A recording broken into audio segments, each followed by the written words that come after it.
Quand on pense conflit social, quelle image nous vient en tête?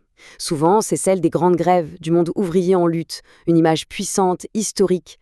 Mais aujourd'hui, elle ne raconte plus toute l'histoire. Le conflit du travail s'est complètement métamorphosé. Et ce changement, il est radical. Hier, l'arme principale, c'était la grève de masse. Aujourd'hui, un simple hashtag peut mettre le feu aux poudres. Alors comment est-on passé de l'un à l'autre? C'est ce qu'on va décortiquer ensemble. Bon, avant de parler d'aujourd'hui, il faut faire un petit retour en arrière. Un retour à ce qu'on pourrait appeler l'âge d'or des luttes ouvrières, celui qui a vraiment forgé notre modèle social. À l'époque, la définition du conflit du travail, elle était assez claire. C'était une opposition frontale entre, d'un côté, les salariés et leurs syndicats, et de l'autre, le patronat. C'était vraiment le moteur central des changements sociaux pendant plus d'un siècle. Et il faut bien comprendre pourquoi ces luttes étaient si intenses. Le mouvement ouvrier, il n'est pas sorti de nulle part. C'était une réponse directe à une réalité brutale. On parle de journées de travail de 12, 14, parfois 16 heures. Des enfants au travail dès 8 ou 9 ans.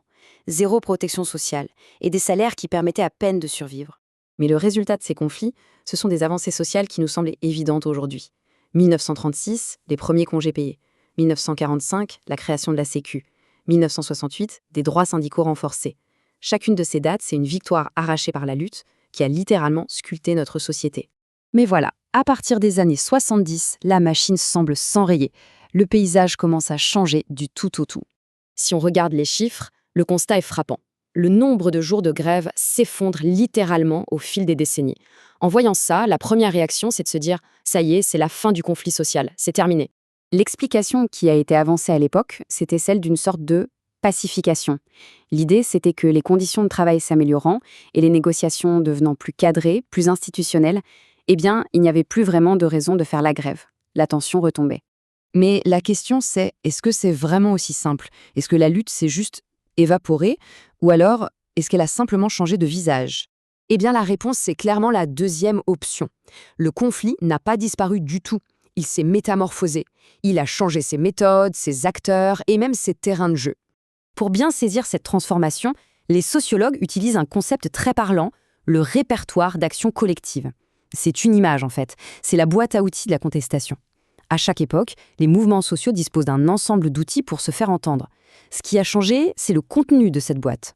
Dans l'ancienne boîte à outils, on trouvait quoi? Essentiellement 2 gros marteaux, la grève de masse et la grande manif syndicale. Très efficace, mais un peu limitée. Aujourd'hui, la boîte à outils a explosé. On y trouve plein de nouveaux instruments, bien plus variés, qui viennent s'ajouter aux anciens ou les remplacer. Et ces nouveaux conflits, ils ont des caractéristiques bien à eux. Ils se veulent spectaculaires, symboliques. L'objectif, c'est de frapper les esprits, de créer une image forte. Ils sont pensés pour être médiatisés, pour être repris sur les réseaux sociaux. Ils sont aussi parfois plus individualisés et peuvent prendre une ampleur mondiale en quelques clics grâce au numérique. Alors concrètement, ça donne quoi? Ça donne des mobilisations qui partent d'un simple hashtag, des pétitions en ligne qui rassemblent des millions de signatures. Ça donne des occupations de lieux, comme les ronds-points, des gilets jaunes. Ça peut même être des actions individuelles, comme un recours au prud'homme, ou des actions coup de poing très ciblées. Bref, l'arsenal s'est incroyablement diversifié. Mais attention, cette transformation des formes ne veut absolument pas dire que les raisons de se battre, elles, ont disparu. Au contraire, elles sont peut-être même plus vives que jamais. D'ailleurs, petite parenthèse, l'idée même du déclin des grèves est à nuancer. Les statistiques officielles sont souvent en trompe-l'œil. Elles ne prennent pas bien en compte le secteur public et, par définition, elles ne comptent pas toutes ces nouvelles formes d'action. L'iceberg est bien plus gros que ce que l'on voit. Et puis surtout, le fond du problème est toujours là. La belle histoire d'un progrès social continu et linéaire, elle a pris un sacré coup. Les inégalités repartent à la hausse et la précarité s'installe un peu partout dans le monde du travail. On a même un mot pour ça aujourd'hui, l'ubérisation. C'est cette nouvelle économie des plateformes, des micro-tâches, des contrats ultra flexibles. Bref, la précarité version 2.0. Et ça montre bien que le combat historique pour la sécurité de l'emploi est loin, très loin d'être terminé. Du côté des revendications, c'est pareil, ça évolue. Bien sûr, les demandes classiques sur les salaires ou le temps de travail n'ont pas disparu. Mais à ça viennent s'ajouter de nouvelles attentes, une quête de reconnaissance, de sens au travail et bien sûr de nouvelles formes de flexibilité, comme avec le télétravail. Tout ça nous laisse avec une question assez fascinante pour l'avenir. La boîte à outils de la contestation a déjà connu une révolution.